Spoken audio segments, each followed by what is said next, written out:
Hi, my name's Karen. Welcome to my presentation.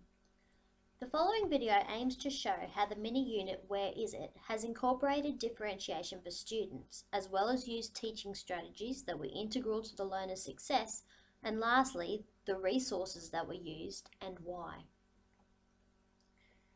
During the creation of the mini-unit Where Is It, differentiation has been necessary to ensure all students get an equal and fair chance to learn.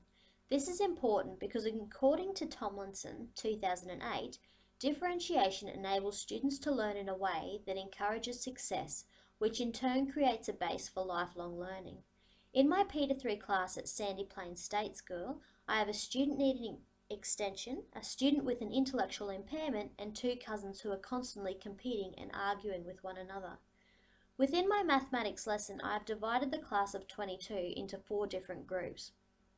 I have the circles who are working mainly at a prep level, the rectangles who are working mainly at a grade 1 level, the cubes who are working mainly at a grade 2 level, and lastly the pyramids who are working mainly at a grade 3 level. Splitting the class into groups rather than grades allows me to put my extension students from grade 2 up into the group of grade 3 students. Likewise, students who are struggling can be placed with students who are learning more to their level and vice versa. Kapler and Roel, 2002, say that this allows for peer learning and can also reduce the need to retain students across year levels.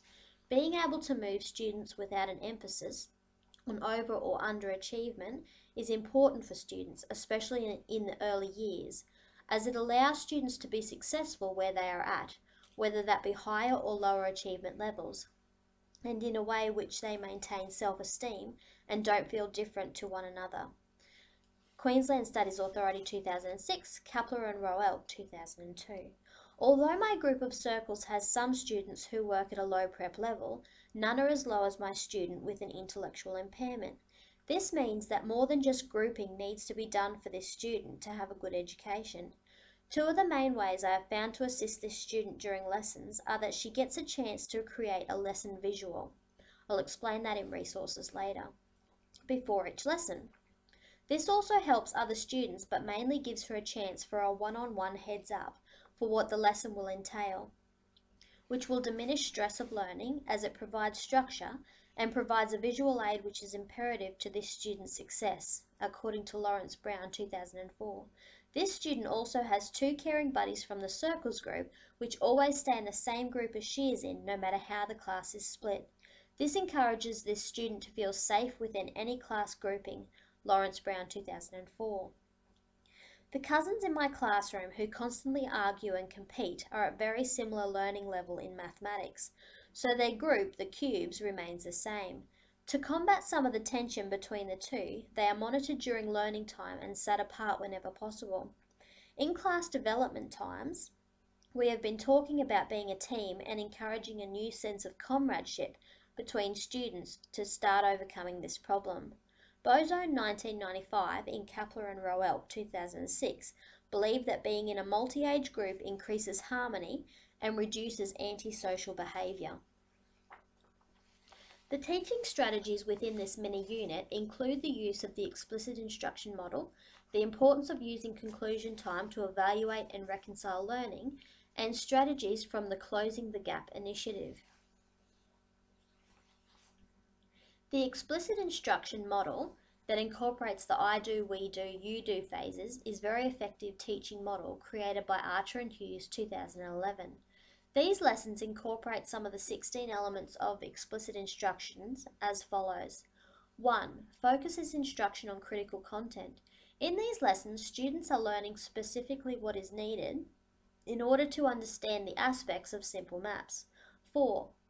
Organised and focused lessons. Lessons are sequenced in a way that builds on prior knowledge, and students know where they are supposed to be at all times. 5.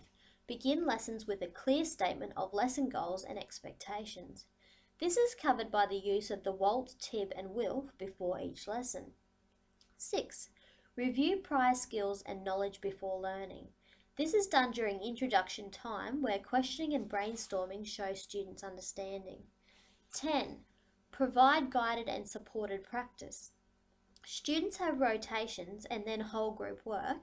leading up to show what they have learned in the form of summative assessment. These also include the practice of peer leadership in the classroom.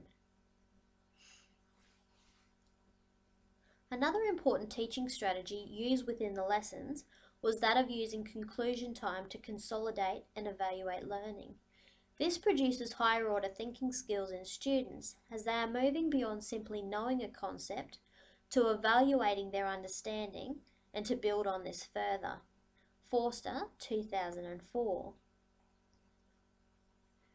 Closing the gap strategies within the lesson include the addition of multiple chances to practice reading and writing, and the inclusion of cultural relevant content. Aboriginal and Torres Strait Islander students need a high degree of English to succeed in school, so the subtle addition of this is essential to build students' understanding.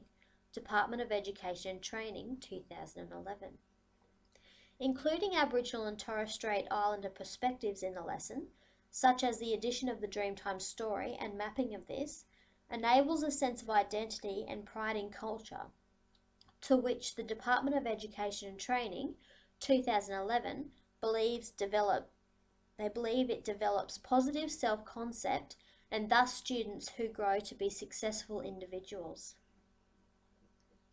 Resources used within the lesson include a Dreamtime story, the lesson visual, and the incorporation of ICTs in the form of online games, and many others.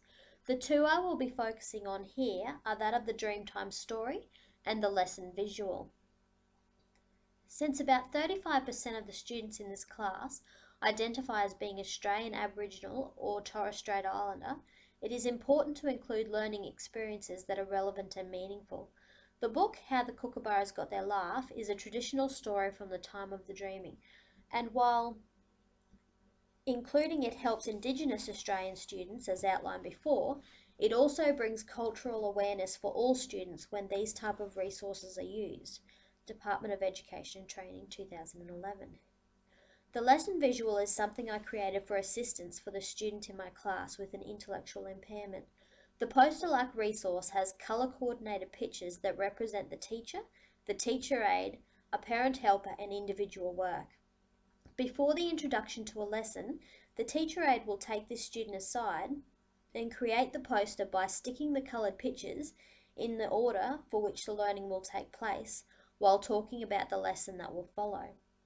This is then hung in the classroom for the students to see, and not only helps this student with organisation, but also helps the other students know what is going on and with whom. This organisational tool is imperative to the success of my students.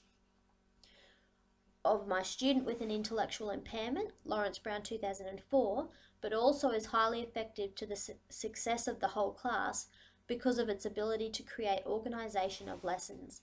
Archer and Hughes 2011.